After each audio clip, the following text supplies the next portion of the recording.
Good morning दोस्तों। आज हम NCERT science biology MCQ class एक करने जा रहे हैं, जीव विज्ञान का परिचय एवं सजीवों का वर्गीकरण। इससे पहले आपका फिजिक्स केमिस्ट्री ये दोनों को क्लास कंप्लीट हो चुका है, उसका प्लेलिस्ट बना हुआ है, उसमें वीडियो अपलोड है, आप देख सकते हैं। और ये एनसीईआरटी साइंस बायोलॉजी एग्ज़ाम के दृष्टिकोण से ही बहुत महत्वपूर्ण क्वेश्चन आंसर है। तो चलिए देखते हैं इसका क्लास, और चैनल को ज़्यादा से ज़्यादा शेयर करिए, सब्सक्राइब करिए। और ये आगे लूसेंट का भी आपको आएगा, प्रीवियस ईयर का क्वेश्चन एमसीक्यू क्लास कराएंगे। तो चलिए देखते हैं क्लास आज। जीव विज्ञान का परिचय एवं सजीवों का वर्गीकरण, क्लास फर्स्ट। क्वेश्चन नंबर 1, निम्न युग्म में से कौन सा युग्म सही सुमेलित नहीं है? तब पहला का डी सही सुमेलित नहीं है, बाकी ये तीनों सही सुमेलित है। वनस्पति विज्ञान के जनक थियोफ्रेस्टस, वर्गीकीय विज्ञान के जनक कैरोलस लिनियस, विषाणु विज्ञान के जनक इवानोवस्की, लुईस पास्चर।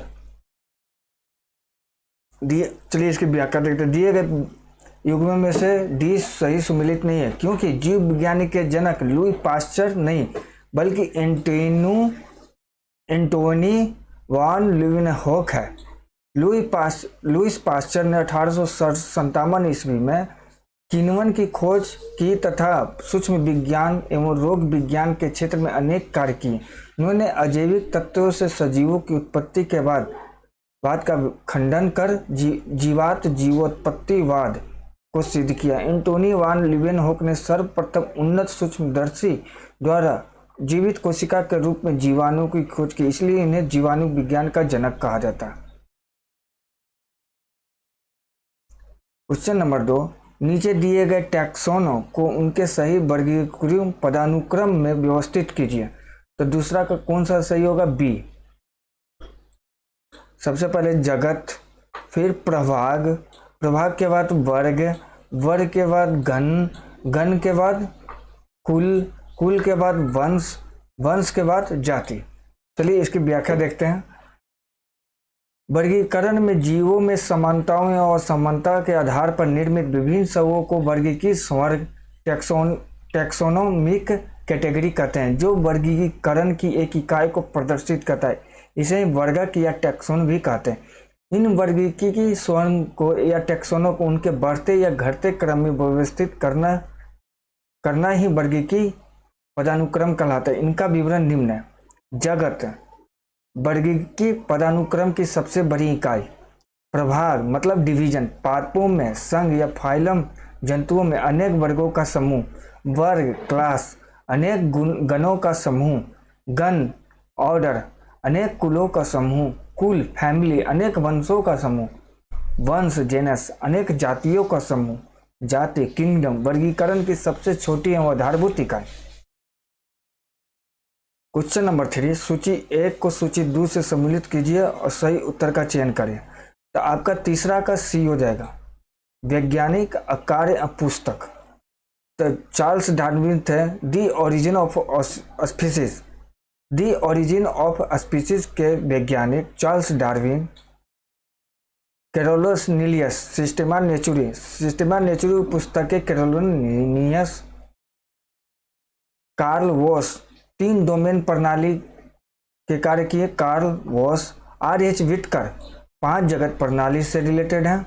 चलिए इसकी व्याख्या देखते हैं। चार्ल्स डार्विन ने जैव विकास की अवधारणा को समझाने हेतु प्राकृतिक चयनवाद का प्रतिपादन किया, जिसे उन्होंने 1859 ईस्वी में अपनी पुस्तक दी ओरिजिन ऑफ स्पीसीज में प्रकाशित किया। कैरोलस नीलियस ने द्वि नाम पद्धति बाइनोमिनल नोमेनक्लेचर का उदाहरण सहित प्रतिपादन अपनी पुस्तिका सिस्टेमा नेचुरी में किया था। कार्ल वॉस ने मोनेरा जगत के प्रोकैरियोटिक जीवों का अर्किया एवं बैक्टीरिया नामक 2 डोमेनों एवं शेष यूकैरियोटिक जीवों को यूकैरिया नामक डोमेन में विभाजित कर 3 डोमेन प्रणाली का प्रतिपादन किया। R.H. विटकर ने सभी सजीवों को 5 जगत मोनेरा, प्रोटिस्टा, फंजाई, प्लांटी एवं एनिमेलिया में विभक्त किया। Question number 4, R.H. विटकर द्वारा प्रयुक्त जीवधारियों के 5 जगत वर्गीकरण के आधार पर निम्न में से कौन सही है? तो सभी सही है। कोशिका का यूकैरियोटिक एवं प्रोकैरियोटिक होना, जीवों में श्रम विभाजन का स्तर होना, जीवों का स्वपोषी या विषमपोषी होना। चलिए इसका व्याख्या देखते हैं। दिए गए सभी विकल्प आर.एच. व्हिटकर द्वारा प्रयुक्त जीवधारियों के 5 जगत वर्गीकरण के आधार पर है।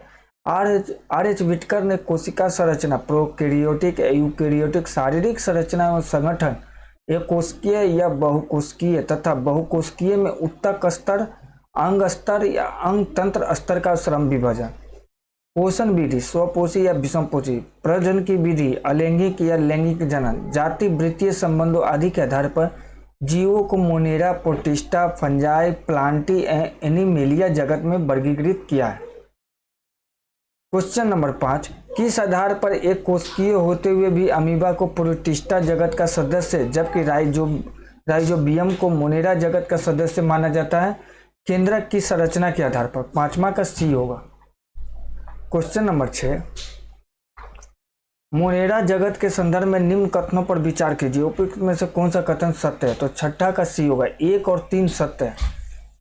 पहला देखते हैं, इसमें एक कोशिकीय, आदिम एवं सर्वत्र व्यापी जीव सम्मिलित होते हैं मोनेरा जगत में।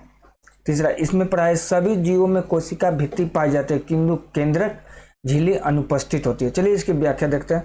मोनेरा जगत के संदर्भ में कथन 1 और 3 सत्य है क्योंकि मोनेरा जगत में एक कोशिकीय, आदिम अर्थात प्रोकैरियोटिक एवं सर्वत्र व्यापी जीवाणु पाए जाते हैं।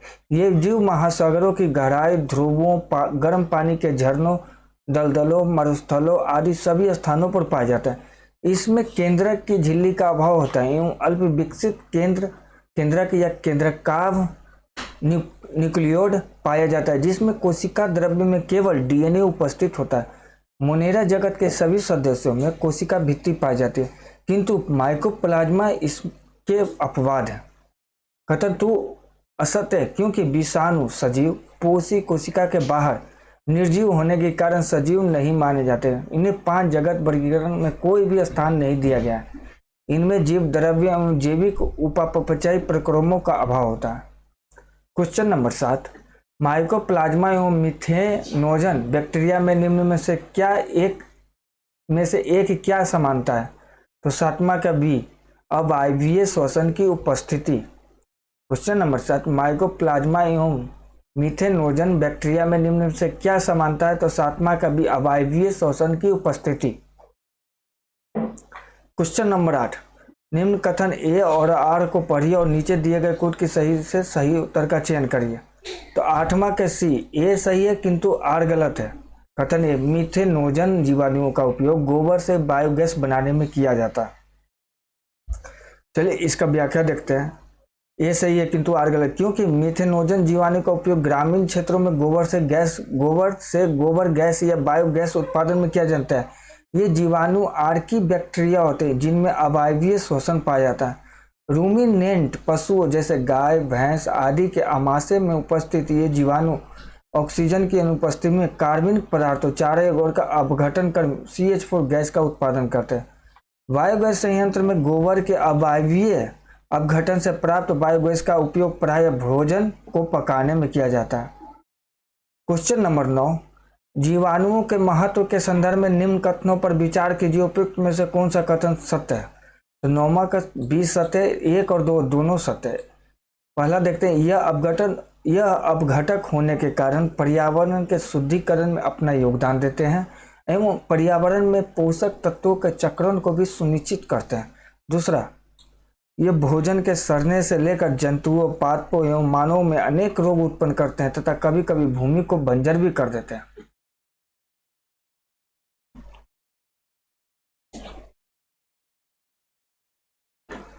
क्वेश्चन नंबर 10, निम्न में से जीवाणुओं के संदर्भ में कौन सा कथन असत्य है? तो 10वां का ए असत्य, मतलब 1 असत्य, 2, 3 सत्य। दूसरा देखते हैं, यह नाइट्रोजन स्थिरीकरण द्वारा कृषि हेतु मृदा की उर्वरता बढ़ाते हैं। यह दही एवं योगर्ट के निर्माण से लेकर सिरका का भी निर्माण करते हैं। चलिए व्याख्या देखते हैं। जीवाणुओं के संदर्भ में कथन 1 असत्य है क्योंकि जीवाणुओं द्वारा स्ट्रेप्टोमाइसिन टेट्रासाइक्लिन, एरिथ्रोमाइसिन जैसे प्रतिजैविक औषधियों का निर्माण किया जाता है। कथन 2 और 3 सत्य है। नॉस्टॉक, एनाबीना, नाइट्रोबैक्टर जैसे जीवाणु वायुमंडलीय नाइट्रोजन को नाइट्रेट में स्थिरित कर फसली पादपों हेतु मृदा की उर्वरता बढ़ाता है। इससे अतिरिक्त लैक्टोबैसिलस जैसे जीवाणु दही एवं योगर्ट के निर्माण से लेकर लैक्टिक अम्ल जैसे कार्बनिक अम्लों का भी उत्पादन करते हैं। इसी प्रकार एसिटोबैक्टर जीवाणु सिरका या एसिटिक अम्ल का उत्पादन करते हैं। क्वेश्चन नंबर 11, प्रोटिस्टा के संदर्भ में निम्न कथनों पर विचार कीजिए। उपयुक्त में से कौन सा कथन सत्य? तो 11 का डी होगा। पहला देखते हैं, ये तीनों सही है। इनमें प्रोटिस्टा, इनमें एक कोशिकीय कवक सम, पादप सम एवं प्राणी सम जीव आते हैं जो केंद्रक युक्त होते हैं प्रोटिस्टा में। दूसरा, समुद्र में दिखाई देने वाला लाल जल तरंग का कारण डायनोफ्लैजिलेंट होते हैं। तीसरा, सीलिया युक्त डाइटम, यूग्लिना, पेरामीशियम आदि इस जगत के प्रमुख उदाहरण हैं। क्वेश्चन नंबर 12, निम्न में से असंगत युग्म कौन सा है? तो 12 का डी असंगत है, बाकी ए बी सी सही है। कोशिकांग प्राणी, स्यूडोपोडिया अमीबा प्राणी है, फ्लैजिला यूग्लिना प्राणी है, सीलिया पेरामीशियम प्राणी है। चलिए इसकी व्याख्या देखते हैं। प्लाज्मोडियम एक प्राणी सम प्रोटिस्टा या प्रोटोजोअन जीव है जो कोशिका भित्ति रहित होता है। प्रोटोजोआ संघ के सभी सदस्यों में कोशिका भित्ति का अभाव होता है। यह स्पोरोजोआ वर्ग का जीव मलेरिया का कारक होता है। अमीबा में गमन एवं शिकार को पकड़ने हेतु स्यूडोपोडिया या कूटपात पाए जाते हैं। यूग्लिना में गमन एवं शिकार को पकड़ने हेतु 2 फ्लैजिला पाए जाते हैं जिनमें एक बड़ा एवं एक छोटा होता है। पेरासीयम की सतह पर असंख्य सूक्ष्म सिलिया पाए जाते हैं जो गमन एवं भोजन को ग्रहण करने में सहायक होते हैं। क्वेश्चन नंबर 13, निम्न में से किस एक कोशिकीय जीव में 2 केंद्रक पाए जाते हैं? तो पेरामीशियम में 13 का सी होगा। कवक जगत से रिलेटेड क्वेश्चन। क्वेश्चन नंबर 14, कवकों के संदर्भ में निम्न कौन सा कथन असत्य है? तो 14 का सी, मतलब 3 असत्य 2 सही है, 1 2। कवक यह साइनोबैक्टीरिया के साथ लाइकेन के रूप में सहजीवी संबंध बनाते हैं। यह पोषण के आधार पर मृतोपजीवी या परजीवी होते हैं। क्वेश्चन नंबर 15, कवकों के संदर्भ में निम्न कथनों पर विचार कीजिए। उपयुक्त में से कौन सा कथन सत्य है? तो 15 का ये 1 2 सत्य और तीसरा गलत है। इसमें कायिक जनन खंडन, विखंडन, मुकुलन एवं बीजाणुओं द्वारा होता है। कवक मूल पाइनस की जड़ में कवकों के सहजीवन का प्रमाण है। चलिए व्याख्या देखते हैं। कवकों के संदर्भ में कथन 1 2 सही है। कवकों में अलैंगिक जनन या कायिक जनन खंडन, फिशन, विखंडन, फ्रेगमेंटेशन, मुकुलन एवं कोनिडिया जैसे बीजाणुओं के द्वारा होता है। कवक मूल पाइनस जैसे उच्च पादप की जड़ों एवं कवकों के मध्य पाए जाने वाला सहजीवी संबंध है जिसमें कवक पाइनस को मृदा में से फास्फोरस जैसे खनिज लवण प्रदान करता है एवं बदले में पाइनस की जड़ में आश्रय प्राप्त करता है। कथन 30 सही नहीं है क्योंकि अलेक्जेंडर फ्लेमिंग द्वारा वर्ष 1929 में खोजे गए प्रथम प्रतिजैविक पेनिसिलिन का स्रोत कवक पेनिसिलियम था। क्वेश्चन नंबर 16, पौधों में होने वाले अधिकांश रोग जैसे गेहूं में रस्ट रोग, पाउडरी मिल्ड्यू, ब्लाइट रोग आदि का कारण क्या है? तो 16 का सी कवक। क्वेश्चन नंबर 17, ईस्ट जिसे सैक्रोमाइसिस सेरेविसी भी कहते हैं शराब उद्योग एवं बेकरी उद्योग में औद्योगिक स्तर पर प्रयुक्त किया जाता है क्योंकि यह O2 विहीन वातावरण में किण्वन करता है, मतलब ऑक्सीजन विहीन वातावरण में किण्वन करता है। चलिए इसकी व्याख्या देखते हैं। 17 का डी होगा। ईस्ट जिसे सैक्रोमाइसिस सेरेविसी भी कहते हैं शराब एवं बेकरी उद्योग में औद्योगिक स्तर पर प्रयुक्त किया जाता है क्योंकि यह ऑक्सीजन विहीन अवायवीय परिस्थितियों में किण्वन करता है। इस प्रक्रम द्वारा यह एथिल अल्कोहल, शराब एवं CO2 गैस का उत्पादन करता है। ईस्ट CO2 के उत्पादन के कारण आटे को स्पंजी बनाता है जो कि बेकरी उद्योग में ब्रेड के निर्माण में आवश्यक होता है। क्वेश्चन नंबर 18, निम्न कथन ए व आर को पढ़िए और नीचे दिए गए कूट की सही से सही उत्तर का चयन करिए। तो 18 का बी होगा। ए और आर दोनों सही है, परंतु आर का सही स्पष्टीकरण नहीं है। कथन ए देखते हैं, मशरूम प्रोटीन एवं विटामिन का प्रमुख स्रोत होता है, जो एक कवक एगेरिकस है। कारण मशरूम एक विषम पोषीय यूकेरियोटिक एवं स्थानबद्ध पादप समजीव है। चलिए इसकी व्याख्या देखते हैं। मशरूम या एगेरिकस एक खाद्य कवक है जो कि प्रोटीन एवं विटामिन के अच्छे स्रोत होते हैं। एगेरिकस कंप्रेस्टस सर्वाधिक खाद्य पदार्थ के रूप में उपयोग किया जाने वाला मशरूम है। मशरूम में 21 से 30% प्रोटीन, विटामिन बी, सी, डी और के तथा खनिज तत्व Ca, कैल्शियम, नाइट्रोजन, CaNa, आदि प्रचुर मात्रा में पोटेशियम, फास्फोरस आदि पाए जाते हैं। मशरूम एक विषमपोषी मृत्युपोजीवी यूकेरियोटिक स्थानबद्ध एवं छात्राकार कवक होता है, जिनकी कोशिका भित्ति कवक सेल्यूलोज या काइटिन की बनी होती है। क्वेश्चन नंबर 19, नीचे दिए गए कूट सूची 1 में दिए गए वैज्ञानिकों को सूची 2 में दिए गए उनके कार्यों को सम्मिलित कीजिए। तो 19 का ए हो जाएगा। लुई पास्चर ने किण्वन के कार्य किए थे।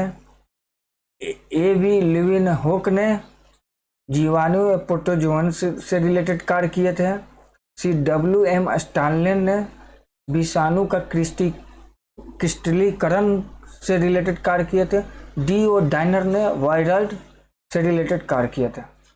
चलिए इसकी व्याख्या तो लुई पास्चर ने किण्वन एवं दूध के पाश्चुकरण की विधि की खोज की। किण्वन अवायवीय परिस्थितियों मृत कार्बनिक पदार्थ के सूक्ष्म जीवी ऑक्सीकरण की विधि होती है, जिसमें कार्बन डाइऑक्साइड, CO2 एवं एथिल अल्कोहल या लैक्टिक अम्ल प्राप्त होते हैं। एंटोनी वान लीवेनहोक ने सर्वप्रथम उन्नत सूक्ष्मदर्शी से जीवाणुओं एवं प्रोटोजोअन को देखा था, इसलिए इन्हें माइक्रोबायोलॉजी का जनक कहा जाता है। WM स्टानलेन ने सर्वप्रथम विषाणु का क्रिस्टलीकरण किया, इससे विषाणु का निर्जीव होना सिद्ध होता है। DO डाइनर ने वर्ष 1971 में सर्वप्रथम पोटैटो सिम्पिडल ट्यूबर के रोग कारक वायरस की खोज की। उन्होंने प्रतिपादित किया कि वायरस से छोटे होते हैं। इन्होंने वायराइड को सबसे छोटे ज्ञात संक्रामक कारक के रूप में बताया। वायराइड में RNA तथा प्रोटीन आवरण का अभाव होता है पादप जगत में। क्वेश्चन नंबर 20, पादपों के संदर्भ में निम्न में से कौन सा कथन असत्य है? तो C, C केवल 3 असत्य, बाकी 1, 2 सत्य है। देखिए ये पादपों के संदर्भ में कौन सा कथन असत्य है? यह स्थानबद्ध स्वपोषी प्रकांड संश्लेषी यूकेरियोटिक एवं बहुकोशिकीय जीव है। इनमें क्लोरोफिल वर्णक पाया जाता है, जो इनके हरे रंग एवं स्वपोषी होने का कारण है। क्वेश्चन नंबर 21, निम्न युग्म में से कौन सा युग्म असंगत है? तो 21 का डी असंगत है, बाकी A, B, C तीनों सही है। लैक्टोबैसिलस दही जमाने वाले जीवाणु होते हैं।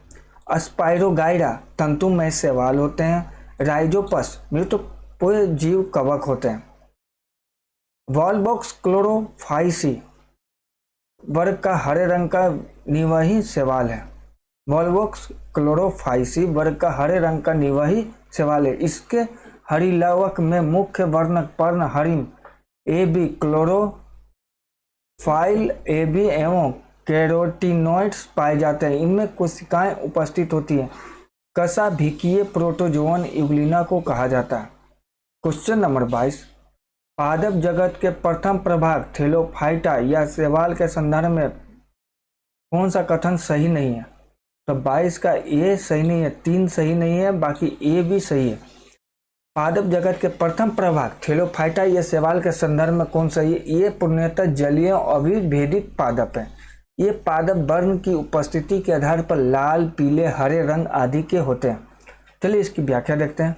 पादप जगत के प्रथम प्रभाग थैलोफाइटा या शैवाल के संदर्भ में कथन 30 सही नहीं है, क्योंकि यूलोथ्रिकस अल्वा एवं क्लेडोफोरा शैवालों के तथा रिक्सिया ब्राइफाइटों के उदाहरण है।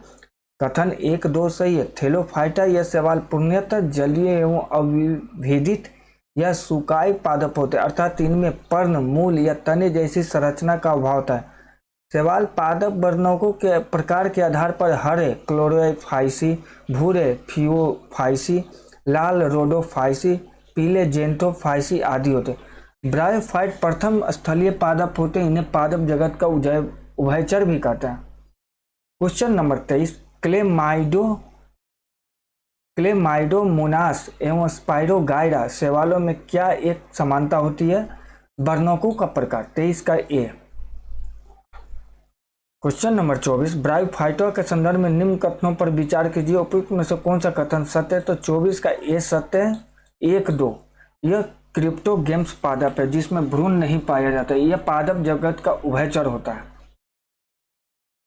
क्वेश्चन नंबर 25, टेरिडोफाइटा के संदर्भ में निम्न कथनों में से कौन सा कथन असत्य है, उसका चयन करें। तो 25 का बी असत्य है, बाकी 1 का 2 सत्य है, 1 का 3 सत्य है और 2 गलत है। युग्मोक्त भीद पीढ़ी अप्रभावी होती है, भ्रूण का विकास होता है किंतु बीज नहीं पाए जाते हैं।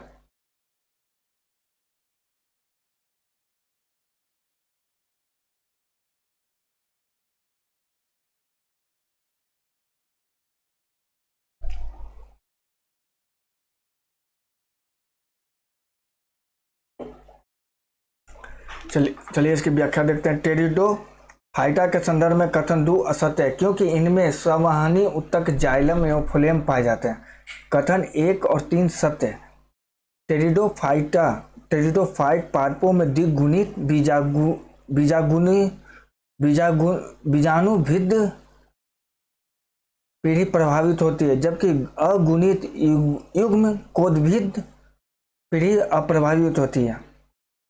इनमें पादप शरीर जड़, तना एवं पत्ती में पूर्णतः विभाजित होता है। इनमें लैंगिक जनन द्वारा भ्रूण का विकास होता है किंतु बीज विकसित नहीं होता है। इनमें समबीजाणुक, विषम बीजाणुक प्रकार के पादप पाए जाते हैं। क्वेश्चन नंबर 26, निम्न युग्मों में से कौन सा असंगत है उसे चुनें। तो 26 का डी असंगत है, बाकी ए बी सही है। बीज फल के अंदर एंजियोस्पर्म पादप प्रभाग हैं। बीज गुरु बीजाणुपर्म पर उपस्थित जिम्नोस्पर्म है। लैंगिक जनन हेतु जल अनिवार्य टेरिडोफाइटा पादप प्रभाग है। चलिए इसकी व्याख्या देखते हैं। ब्रायोफाइटा में द्विगुणित बीजाणुभिद पीढ़ी अप्रभावी, जबकि अगुणित युग्म कोदभिद पीढ़ी प्रभावी होते हैं जो कि जननांग युक्त होती है एवं अगुणित युग्म उत्पन्न करते हैं।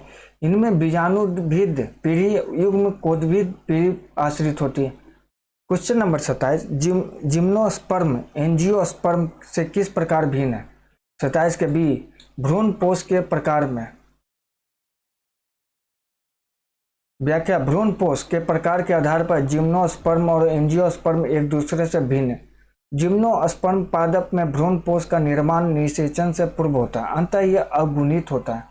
एंजियोस्पर्म पादप में भ्रूण पोष का निर्माण दिनिषेचन के बाद होता है, अंततः यह त्रिगुणित होता है। दिनिषेचन एंजियोस्पर्म का अद्वितीय गुण है। क्वेश्चन नंबर 28, सूची 1 में दिए गए पादपों की सूची 2 में दिए गए उनके लक्षणों से सुमिलित कीजिए। पादप लक्षण 28 का डी हो जाएगा। सीड्रस पादप के लक्षण नग्न बीजीय हैं। पॉलीसाइफोनिया पादप के लक्षण लाल रंग का शैवाल है। फ्यूनेरिया पादप के लक्षण पादप जगत का उभयचर। मार्सिलिया पादप के लक्षण निषेचन हेतु जल अनिवार्य। चलिए व्याख्या देखते हैं। सीड्रस एक नग्न बीजी या जिम्नोस्पर्म पादप है इनमें बीजांड अंडाशय भित्ति से ढके नहीं होते हैं। पॉलीसाइफोनिया लाल रंग का शैवाल होता है। फाइको इरिथ्रिन वर्णक की उपस्थिति के कारण इसका रंग लाल होता है। फ्यूनेरिया एक ब्रायोफाइटा या पादप जगत का उभयचर पादप है क्योंकि यह भूमि पर उगते हैं परंतु लैंगिक जनन के लिए जल पर निर्भर रहते हैं। मार्सिलिया एक टेरिडोफाइट है जिसमें निषेचन हेतु जल की उपस्थिति अनिवार्य होता है। क्वेश्चन नंबर 29, एंजियोस्पर्म पादपों के संदर्भ में कौन सा कथन सत्य है? तो 29 का सी है, 2 और 3 सत्य है। इनमें द्विनिषेचन पाया जाता है जिसमें त्रिसंलयन होता है। परिपक्व अंडाशय निषेचन के पश्चात फल बनाता है।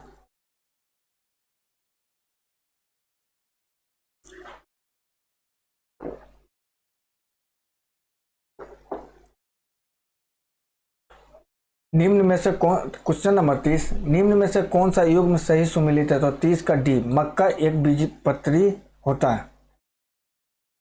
चलिए व्याख्या देखते हैं। मक्का, बाजरा, केला एवं गेहूं एक बीजपत्री पादपों के उदाहरण है जिनमें बीज में केवल एक बीजपत्र स्कूटेलम पाया जाता है। आम, गाजर, चना एवं मूंग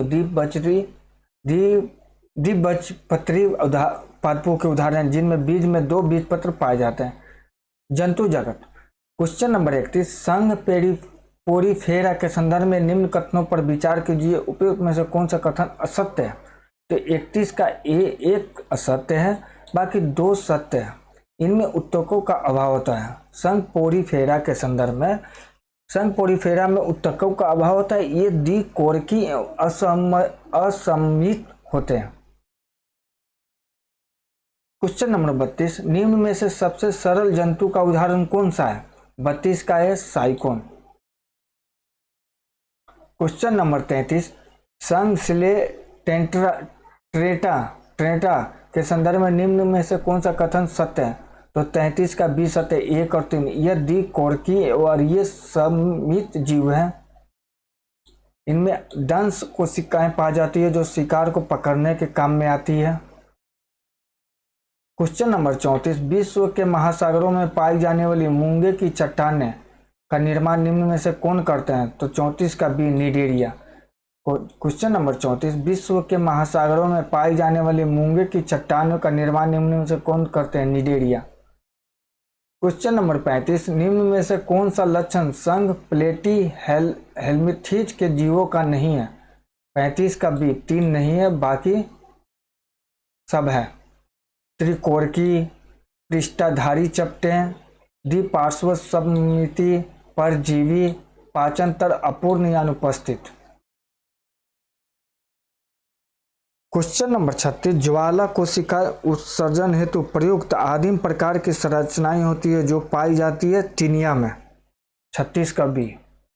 क्वेश्चन नंबर 37, संघ निमेटोडा के संदर्भ में कौन सा कथन असत्य है? तो 37 का सी असत्य, बाकी ए बी सत्य। इस संघ के प्राणी गोल कृमि कहलाते हैं। संघ निमेटोडा के प्राणी गोल कृमि कहलाते हैं। इस संघ के प्राणी प्राय परजीवी एक लिंगी होते हैं। चलिए इसकी व्याख्या देखते हैं। संघ निमेटोडा के संदर्भ में कथन 3 असत्य है क्योंकि इस संघ के प्राणियों में गुट गुहा पाई जाती है। संघ निमेटोडा या इसके हेल्मिथीज के प्राणियों को सामान्यतः गोल कृमि कहते हैं क्योंकि इनका शरीर अनुप्रस्थ रूप से गोल होता है। ये मुक्त जीवी या स्थलीय, जलीय या जंतुओं एवं पादपों के परजीवी होते हैं। इनका शरीर द्विपार्श्व सममिति और त्रिकोणीय होता है तथा शारीरिक संगठन अंग तंत्र प्रकार का पाया जाता है। इनमें नर एवं मादा जननांग अलग अलग प्राणियों के शरीर में पाए जाते हैं, अर्थात ये एक लिंगी होते हैं। क्वेश्चन नंबर 38 का सी, जंतु लक्षण। बुचेरिया, इसके लक्षण कुटहुआ, Euplectella, Venus flowers basket. Fasciola जंतु के लक्षण, भेड़ के यकृत का परजीवी। हाइड्रा, इसके लक्षण तंत्र का विकास। चलिए इसकी व्याख्या देखते हैं। बुचेरेरिया फाइलेरिया कृमि संघ इसके हेल्मिथीज का सदस्य है जिसमें कुट गुहा पाई जाती है। यूप्लेक्टेला संघ पोरीफेरा का सदस्य है जिसका सामान्य नाम वीनस फ्लावर बास्केट है। पेसियोला संघ प्लेटी हेल्मिथीज का सदस्य है जिसका सामान्य नाम लीवर फ्लूक है जो कि पेड़ के यकृत का परजीवी कृमि है। हाइड्रा संघ निडेरिया का सदस्य है जिनमें सबसे पहले तंत्र का विकास हुआ। क्वेश्चन नंबर 39, निम्नलिखित कथनों पर विचार कीजिए। उपयुक्त में से कौन सा कथन सत्य है? तो 39 का बी, 1, 2, 3 सत्य। फीता कृमि उभयलिंगी है। गोल कृमि के अलग अलग लिंग होते हैं। तीसरा, फाइलेरिया सूत्र कृमि होता है। गिनी कृमि, चौथा गलत है। क्वेश्चन नंबर 40, संघ एनिलिडा के संदर्भ में निम्न कथनों पर विचार कीजिए, उपयुक्त में से कौन सा कथन असत्य है? तो 2 असत्य है, बाकी 1 2 3 सही है। वास्तविक विखंडन पाया जाता है, संघ एनिलिडा में वास्तविक विखंडन पाया जाता है। बंद रुधिर परिचरण तंत्र एवं हीमोग्लोबिन पाया जाता है।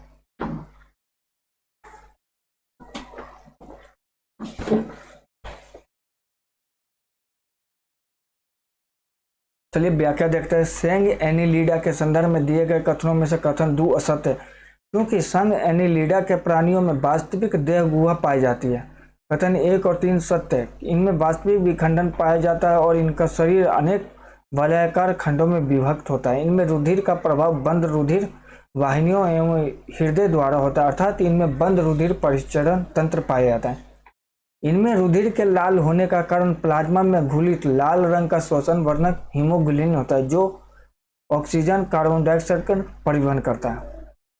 क्वेश्चन नंबर 41, निम्न में से जोंक एवं केंचुए का सही वैज्ञानिक नाम क्या है? 41 का B, Hirudinaria Pheretima. Question number 41, निम्न में से जोंक एवं केंचुए का सही वैज्ञानिक नाम क्या है? 41 का बी, हिरुडिनेरिया फेरेटिमा।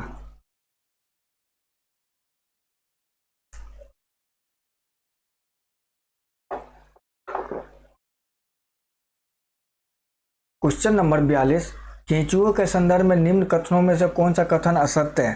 तो 42 का सी, 3 असत्य और 1 2 सत्य है। केंचुए के संदर्भ में यह उभयलिंगी जंतु किसानों का मित्र है। इसका शरीर अनेक छोटे छोटे एक समान वास्तविक खंडों में विभक्त होता है। क्वेश्चन नंबर 43, निम्न कथनों में से कौन सा कथन सही है? तो 43 का बी, दोनों सही है। आर्थ्रोपोडा जंतु जगत का सबसे बड़ा संघ होता है। कीट वर्ग जंतु जगत का सबसे बड़ा वर्ग है। क्वेश्चन नंबर 44, संघ आर्थ्रोपोडा के संदर्भ में निम्न में से कौन सा कथन सही नहीं है? तो 44 का डी, केवल 4 सही नहीं है, बाकी 1 2 3 तीनों सही है। संघ आर्थ्रोपोडा के संदर्भ में इसमें शरीर पर काइटिन का बाह्य कंकाल पाया जाता है। इसमें शरीर सिर धड़ एवं उदर में विखंडित होता है। इसमें संधित उपांग पाए जाते हैं। क्वेश्चन नंबर 45, कॉकरोच के संदर्भ में निम्न कथनों पर विचार कीजिए। 45 का बी होगा। में से कौन सा सत्य है? तो 45 का बी, 1 2 सत्य, तीसरा गलत है। यह कॉकरोच यह रात्रिचर जंतु एक लिंगी होता है। इसका वैज्ञानिक नाम पेरिप्लेनेटा अमेरिकाना है। चलिए व्याख्या देखते हैं। कॉकरोच संघ आर्थ्रोपोडा का जीव है। यह एक रात्रिचर एक लिंगी कीट है। इसका वैज्ञानिक नाम पेरिप्लेनेटा अमेरिकाना है। कथन 3 सही नहीं है, क्योंकि कॉकरोच में खुला रुधिर परिचरण तंत्र पाया जाता है, जिसमें इसमें रुधिर वाहिनियां अल्प विकसित होती हैं और रुधिर गुहा में खुली रहती है, जिसमें रुधिर लसिका भरा होता है। इसी रुधिर लसिका में शरीर के सभी आंतरिक अंग डूबे रहते हैं। क्वेश्चन नंबर 46, निम्न में से मोलस्का संघ के संदर्भ में कौन सा कथन सही नहीं है? तो 46 का सी सही नहीं है, ए बी सही है। मोलस्का संघ के यह जंतु जगत का दूसरा सबसे बड़ा संघ है। इनमें CaCO3 के कवचयुक्त कोमल शरीर वाले जंतु आते हैं। क्वेश्चन नंबर 47, निम्न में से किस मोलस्क जीव के द्वारा मोती का निर्माण होता है? तो 47 का पिक्टंडा। चलिए इसकी व्याख्या देते हैं। पिक्टंडा बल्गेरिस मुक्ता सुक्ति या पर्ल ओयस्टर का वैज्ञानिक नाम है। इस मोलस्क जीव द्वारा मोती का निर्माण होता है। इनका शरीर कोमल होता है, परंतु कठोर कैल्शियम कार्बोनेट के कवच से ढका रहता है। क्वेश्चन नंबर 48, संघ इकाइनोडर्मेटा के संदर्भ में कौन सा कथन सही है? तो 48 का सी सही है, 1 और 3। इसमें COC3 का बना अतः कंकाल त्वचा में पाया जाता है। इसमें जल संवहन तंत्र एवं नाल पाद पाए जाते हैं। क्वेश्चन नंबर 49, निम्न में से असंगत युग्म का चयन कीजिए। 49 का डी हो जाएगा, ये गलत है, ए बी सही है। जंतु तारा मछली नालपाद लक्षण है। कटल मछली ये सूत्र का अंत कवच है। रजत मछली संधित उपांग है। जेली फिश ओरिलिया संघ सिलेंट्रेटा की सदस्य है, जबकि ज्वाला कोशिका संघ प्लेटी हेलमिथ्रिज के प्राणियों में पाए जाते हैं, जो कि परासरण का नियंत्रण तथा उत्सर्जन में सहायता करती है। क्वेश्चन नंबर 50, निम्नलिखित में से कौन सा कथन सही नहीं है? तो 50 का ये सही नहीं है, बी सी डी सही है। गोल कृमि में कोई परिसंचरण तंत्र नहीं होता है।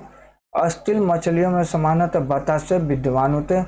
उपास्थल मछलियों में निषेचन आंतरिक होता है। क्वेश्चन नंबर 11, संघ कार्डेटा के आधारभूत लक्षण है। 51 के डी 1 2 4 सही है। 1 युग्मित क्लोम छिद्र, पृष्ठीय नालवत तंत्रिका रज्जु, पृष्ठीय नोटोकार्ड। जीवन की किसी भी अवस्था में ग्रसनी में युग्मित क्लोम छिद्रों की उपस्थिति, पृष्ठीय खोखला नालवत तंत्रिका रज्जु एवं पृष्ठीय नोटोकार्ड की उपस्थिति कार्डेटा संघ के 3 मूलभूत लक्षण हैं। इस संघ के सदस्य त्रिकोणकी एवं द्विपार्श्व सममित होते हैं। इनमें बंद रुधिर परिसंचरण तंत्र पाया जाता है। क्वेश्चन नंबर 50, क्वेश्चन नंबर 52, निम्न में से कौन सा युग्म सही सुमेलित है? तो 52 का ये पेट्रोमाइजोन जबरे अनुपस्थिति इसके लक्षण है। चलिए इसकी व्याख्या देखते हैं।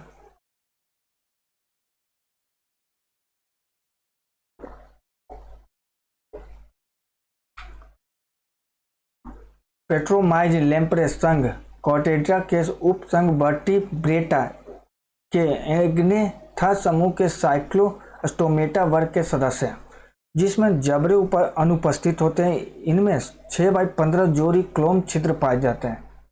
युग्म में बी सी डी सही सुमेलित नहीं है।